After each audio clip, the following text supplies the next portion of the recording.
Bonjour à chacune et à chacun. J'aimerais maintenant parler de Christ, qui est notre justice, en citant 2 Corinthiens 5, verset 21. Celui qui n'a pas connu le péché, il l'a fait pécher pour nous, afin que nous devenions justice de Dieu en lui.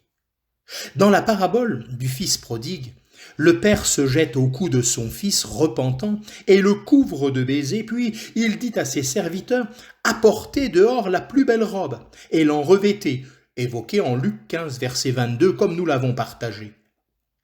C'était la plus belle robe. Rien ne pouvait la surpasser. Elle avait le caractère le plus élevé possible pour convenir à la présence du Père. Mais il manque cependant quelque chose à cette image pour donner l'idée de la pleine bénédiction de la justice dont chaque croyant est maintenant revêtu en Christ. En effet, il n'est pas seulement amené dans la faveur du Père, mais il est rendu agréable dans un autre, le bien-aimé, de telle sorte qu'il est devenu justice de Dieu en lui.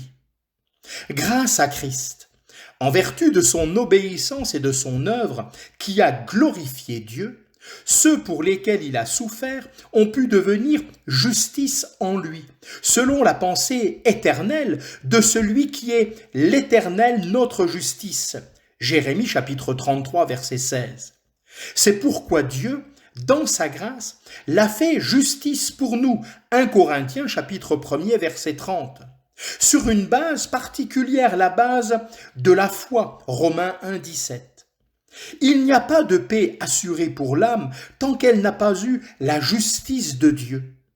Il nous justifie gratuitement par sa grâce, par la rédemption qui est dans le Christ Jésus, par la foi en son sang. Cette justice reconnaît les croyants comme justes en Christ.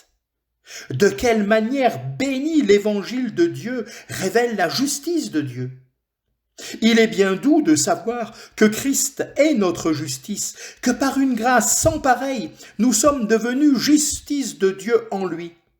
Christ est ainsi notre justice permanente dans la présence de Dieu. Il est là, le témoin toujours présent, non seulement de ce que nos péchés ont été expiés avec justice, mais de ce qu'il nous a été fait justice de la part de Dieu. Quel repos pour le cœur et quelle assurance pour le jour du jugement. Car comme il est, lui, nous sommes, nous aussi dans ce monde. 1 Jean chapitre 4 verset 17. Oh, ces vérités touchent nos cœurs et nous incitent à la louange et aux actions de grâce. Que le Seigneur soit béni pour tant de grâces déversées pour chacune et chacun d'entre nous, et ce, chaque jour. À lui la gloire.